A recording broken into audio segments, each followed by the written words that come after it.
Episode 11, we here. We added. I lied to y'all people. I'm so sorry. I'll try to never do it again. I said on episode 9, or I said at the end of episode 10 that I was going to try to get both of them out on the 21st. I got them out on the 24th. I am a liar. Liar sound effect. But y'all got me. I'm sorry about that. Hopefully that never happens again. Yours truly.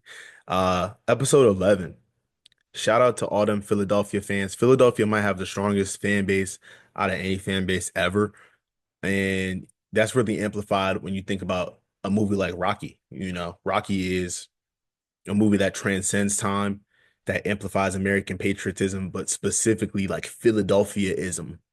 Because, Rocky's a Philly guy. He walks down the street with his little handball and he works at the meat packing district, punching the meat. And it's like he's a real gritty kind of blue collar guy that rises and becomes Rocky. And then obviously Rocky 4 really, I feel like, amplified the nationalism aspect. But I feel like Rocky 1 and 2 was really a lot of that Philadelphia-ness. And then Rocky 3 was its own thing. It was a blockbuster that had Mr. T in it, that moved the plot of the franchise because they killed Mickey, and I think he probably died in real life a couple years after that anyway. Um but the third one, like even the third Creed, I be saying that to people, the third Creed is cool. The first Creed is the best one in my opinion. The second one was cheap, and the third one was like it was cool to see Michael B. Jordan have like his hands on this one a little bit more, but at the end of the day, it's the same result. I'm not gonna get too much. This is not about Michael B. Jordan's acting. This is because that always ruffles feathers. This is about the fact that again, Philadelphia probably has the strongest sports fan base. Like if you are from Philadelphia and if you win in Philadelphia and you do Philly well, Philly will do you well, and so and so. And Joel Embiid might have run out of his time being done well by Philadelphia. Um, Joel Embiid has been on the team, I want to say since like maybe 2016, 17. He's been here for a while at this point.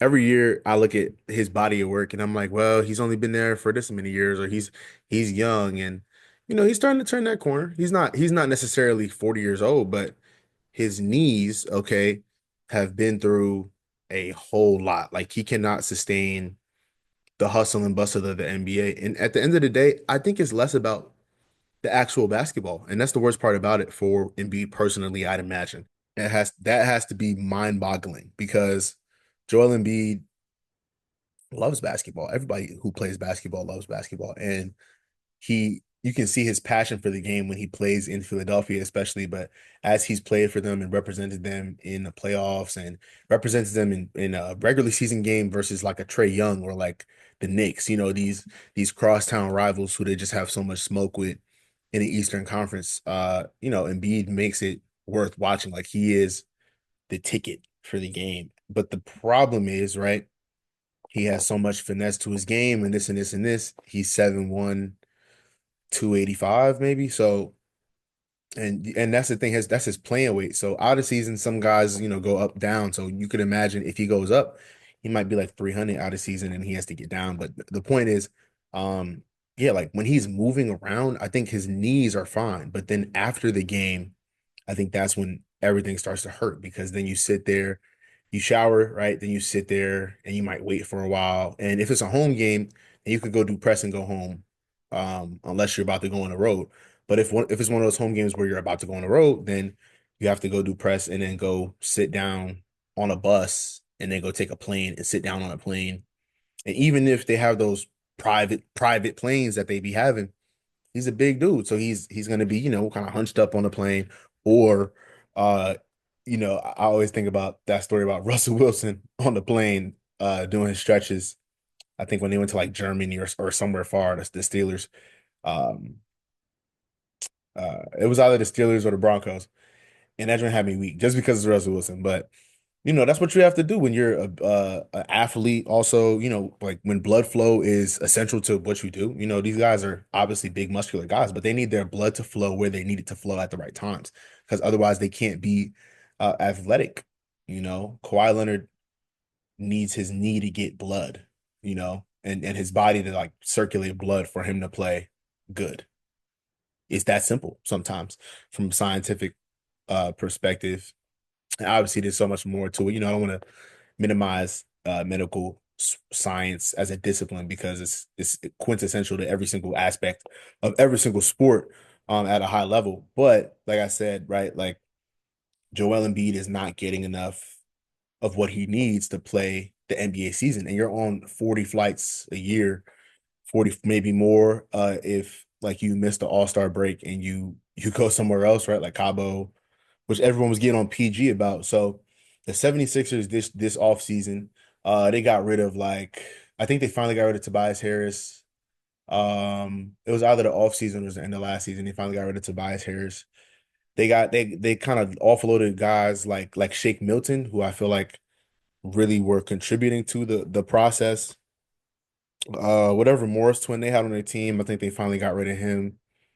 PJ Tucker is a guy they gave a shot. I think they got rid of him. So their complexion of the team kept changing.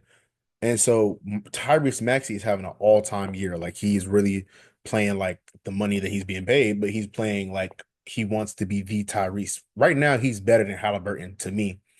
And it's funny because he came in and was like, it was like him and Quickly was being compared to each other a lot. And now look at Quickly, right? Who's playing cool for the Raptors, but definitely not the feature piece over there. Not at least not the third, right? The first three guys were pretty set in stone. So he's just kind of a jag, as they would say in the NFL, just a guy.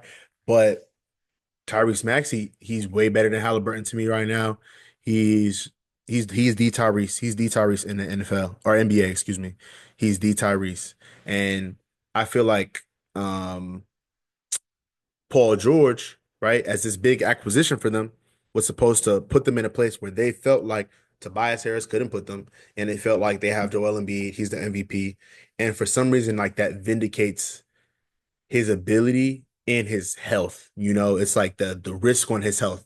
I'll say, it's a big risk that they took taking Joel Embiid in the first place, and then he missed his entire rookie season, and now he's just I don't even want to look at how many games he's missed, but it just goes and goes and goes. I'm gonna come back to Paul George real quick, but actually, let me finish with Paul George, and then let me transition real quick because I'll talk about LaMelo, Luka, LeBron, and Zion. But Paul George is a guy that they paid a max, and he hasn't had a 20-point game in like 10, 12 games. His his fall from grace, it hurts my stomach as someone who loves basketball, but someone who knows how much athletes believe in themselves. You have to have a supreme belief in yourself as an athlete because you're competing against other people who either do have that supreme belief about themselves or who are really, really gifted at what they do. And you just have to have something that sets you apart. So you have to have that supreme belief about yourself. You know what I'm saying? And Paul George, I believe, has that about himself. And maybe he has arrogance or whatever all the other stuff pro athletes have. But the point is that right now, he doesn't have a 20-point game in 10, 12 games. And he's trying to be that max guy. But sometimes you can see he's losing confidence in the J. That's when you, as a fan, you'd be like, oh man, like if he's questioning if he's finna shoot this, makes all the difference. And Philadelphia, they're being kind of nice to him as it is, but time is ticking. And you're over there and you're expected to do a job and you're being paid handsomely to do it. His contract is really hard to offload right now. I don't think anybody would. I mean, obviously the deadline has passed for this year, but I don't think anybody is running at the door to get PG. Um, but let me transition real quick to Zion Williamson. It took Zion Williamson 203 games to score 5,000 points. That makes him the third fastest player to do it after the two newest Laker teammates, LeBron James and Luka Doncic. I've talked on the podcast, excuse me, I've talked on the show before. I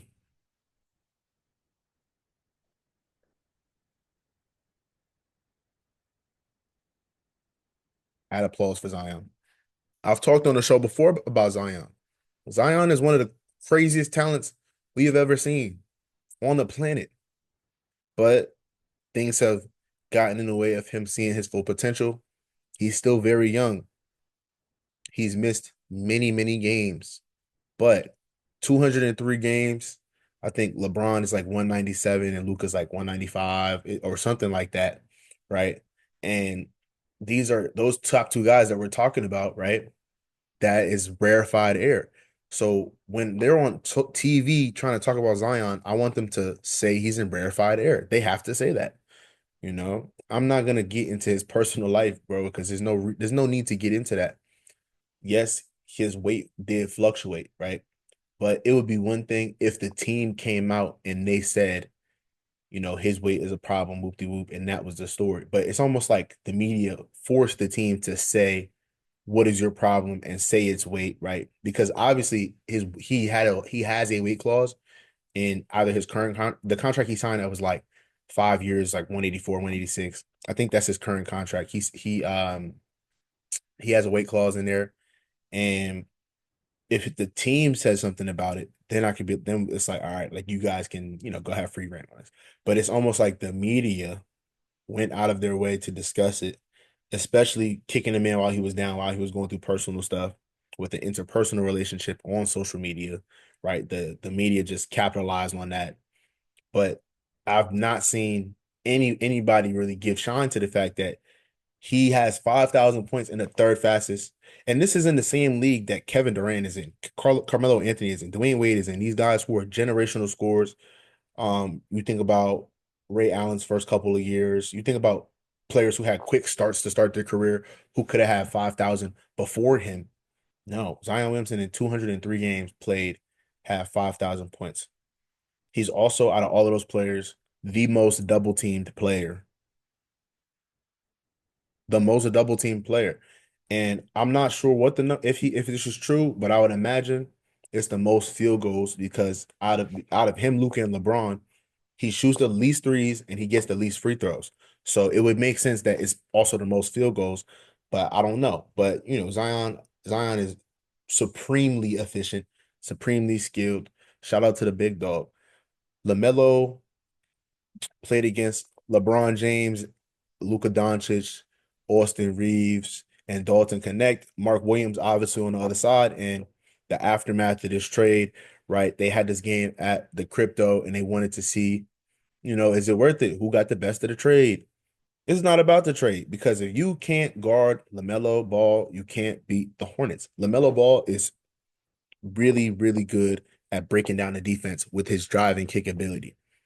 That's like a concept that is so basic in basketball that has been lost in turning people into, stud. I was like cones, really, just cones. When you stand in the corner, you a cone. Like when you catch the ball, you shoot, you miss, you run down, you guard in another cone. If he run, you run with him. You make sure he don't shoot, get the rebound, pass it, get to the corner, be a cone. Like the freedom and creativity is really all you need in the game of basketball to have. I don't want to say like fun, but like that creates like this natural attraction, uh, which fosters and stimulates creativity, which then ties into what you already understand about the game from a X's and O's standpoint, uh, from an instructional standpoint, right? Like LaMelo, sure, he's probably in the meetings and he understands what all of these things are called, but like he's not thinking about none of that when he's playing a game. He's playing, he's in the backyard, and if you're gonna play in front of him and you let him get past you, he's gonna break down whoever's behind you. And if he leaves him, he's gonna alley it, he's gonna give him a pass. If they double him, he might just go up, try to get to the line, but he always has eyes on everyone else. So he gets the ball to, I mean, whoever they have shooters on that team. So it could be Seth Curry, it could be Mark Williams, it could be Trey Mann. Like he'll get the ball to someone who can shoot. And now Yusuf Nurkic is on the team. I think him and Mark Williams could be some good lineups. Yusuf Nurkic can play the four, and he can't play the four against every four in the league. But when you're playing against teams that play two bigger 4-5s, then he can absolutely play the four, and he can get you valuable minutes. So I think Nurkic is going to work wonders for Mark Williams. He feels like damaged goods a little bit, probably Williams, the way he's been talked about in the league. This will definitely affect his contract negotiations because a failed physical in professional sports is like a black mark on you almost. When you feel that physical, everyone knows, and it can affect your worth, long term and things of that nature. But I believe that Mark Williams is worth it. I think he's a really, really talented player. And I think that he showed it in the game versus them. They won that game, and Luka could not guard LaMelo to save his life. Now, they did go on to beat Luka, LeBron, and Co. did go on to beat the Trailblazers, and then they went on to beat the Nuggets, blow them out very recently. And the game against the Nuggets was impressive, but I think it's really funny. I have a vivid memory of LeBron and JJ Redick,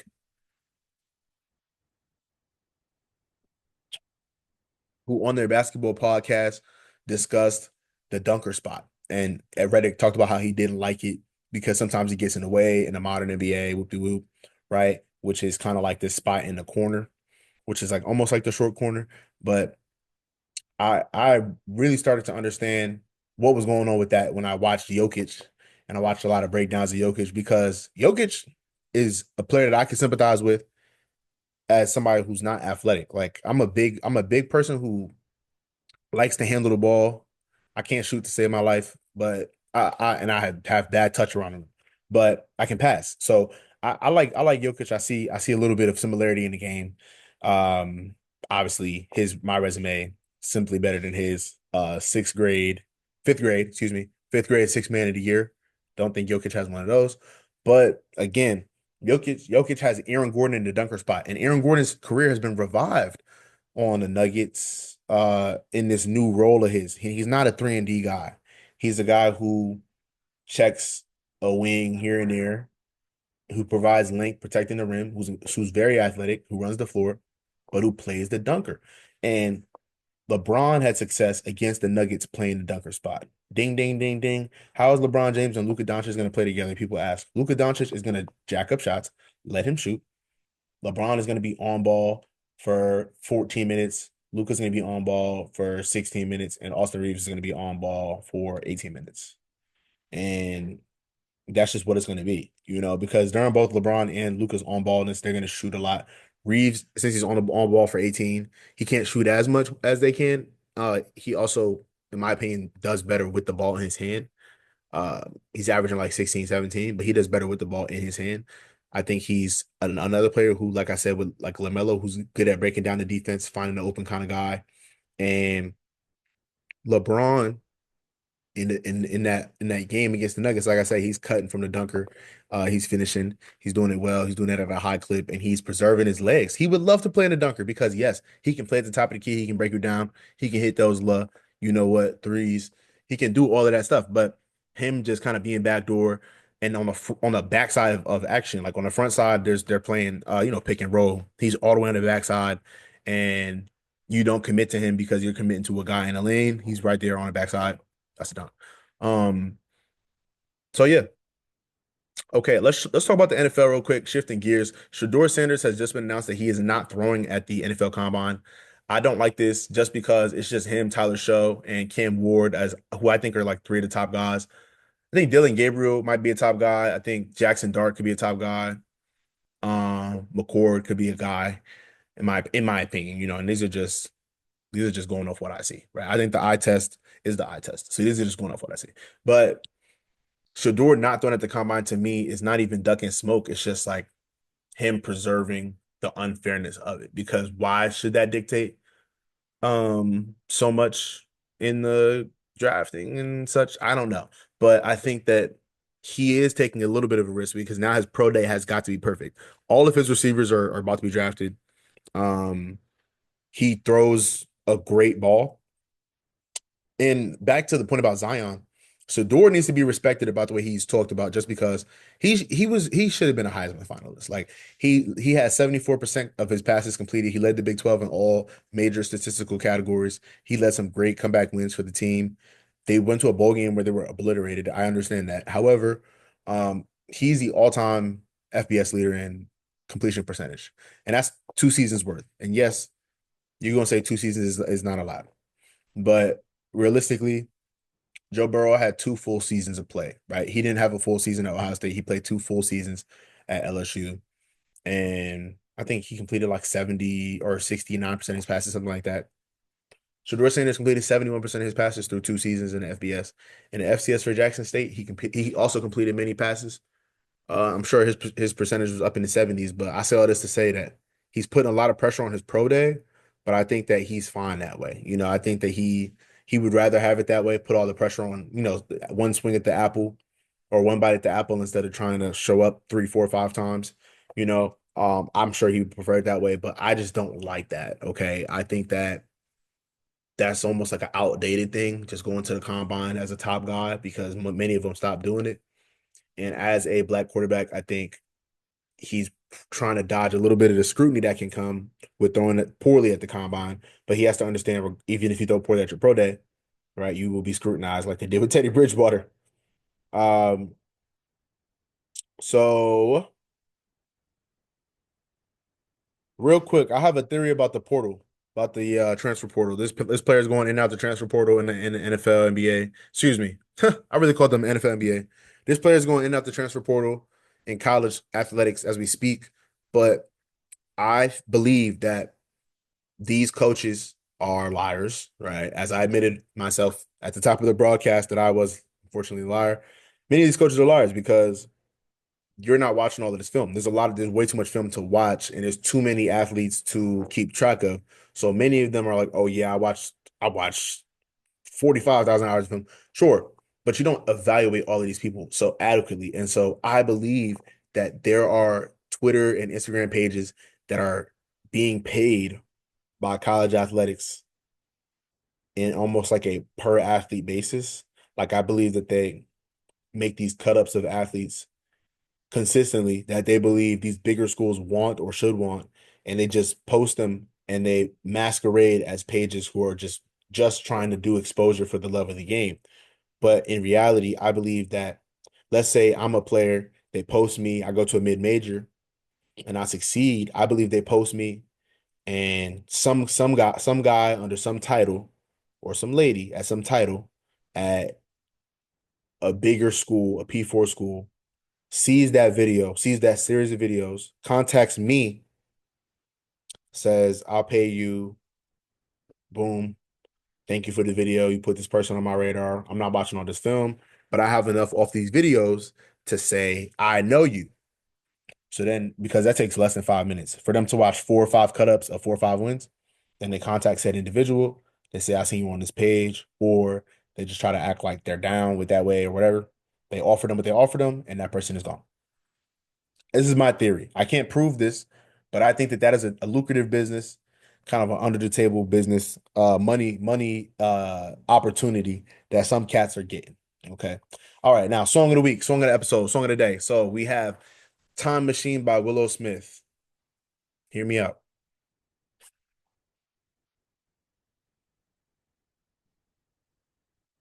If you are listening to In the AM with MC, hopefully you're familiar with My Hair by Willow Smith, the great ballad of the 2010s, the early 2010s.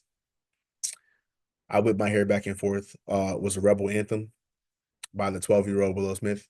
And I mean, what a family, right? Like they yeah, like there was some stuff that went on with that main couple. We're not going to discuss that. But the point is the talent that exists in that family is really, really impressive. And she made that song, right? And as far as I'm concerned, nobody was topping not only what Jaden Smith did in Karate Kid, but what he did on Never Say Never, the remix with Justin Bieber. And so I'm like, yeah, there's no way she's topping that. And she starts coming out with this alternative music. I normally don't subscribe to the alternative theory, alternative label, excuse me, when it comes to genres and stuff like that. I just feel like it's lazy. But her music is really alternative because what genre you put that in? Like I don't feel like it falls in any genre. Um, Abstract, perhaps, abstract alternative, same deal.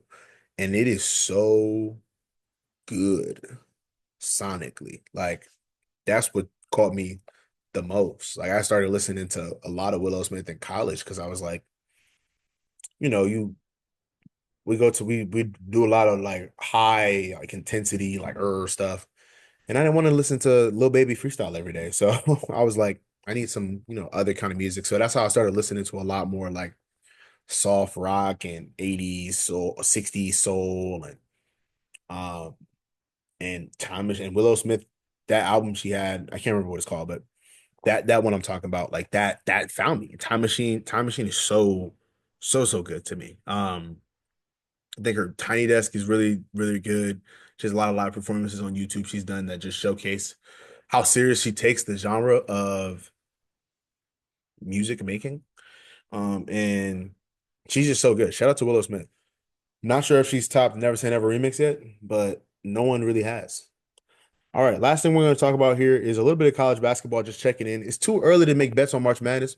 When I was a kid, I thought March Madness started on March 1st, just like, New Year's Day was January 1st. I thought you just turn the clock and it's March Madness. However, March Madness does not start until about midway through March. But the point remains that it's starting to heat up. Rick Pitino is like when you have like a trilogy of a movie, he's like the villain who dies in one of the movies, but he comes back. Like you just know he'll be back. He's like all of the characters who die in like Scream, who come back in Scream or in Scary Movie. And I hope Mr. Patino lives to be 1,000. I'm not wishing death on him at all. I don't want that to come off incorrectly. I actually loved Rick Pitino. When I was younger, when I was younger, the Kevin Ware injury was one that was burned into all of our memories, us younger sports watchers. And me and my older brother Edwin, I can't remember if my other brother Alan was there, but I believe he was. But both of us, or all three of us, we were watching on the TV, little box TV antenna, watching March Madness. And yeah, man, you see that Kevin Ware injury. But Peyton Siva, Russ Smith, um, Gorju Jiang, Montrez Harrell. I love that those set of Louisville teams. And even when I think he coached Donovan Mitchell for a couple seasons as well. I think that well not I think not a couple seasons. I think he coached him and then the year after I think he left or something like that. But yeah, Patino was like that guy who just he doesn't go nowhere. Like he always comes back. His first year at St. John's, it wasn't pretty. His second year, this year, oh my goodness, it is pretty. And they've never been the biggest three-point shooting team, even in this era of three-point shooting teams. He's never like super conformed to that, but they will beat you up. Like this St. John's team will beat you up, running up and down the court. They're conditioned, they're strong, they're versatile, they're led by some leaders. He recently came out and talked about how he doesn't recruit high school kids, especially in this cycle. I already discussed this on one of the other episodes of In the AM with MC when I talked about how hard it is to make the NBA, but also discussed how they're moving away from recruiting high schoolers at all, especially in the wake of the JUCO ruling, which allows JUCO athletes after 4 years to not have it affect their eligibility and still compete, right? Like I talked about that, but hearing a college coach like Patino say that should definitely be a wake up call if it's not already for you high school athletes.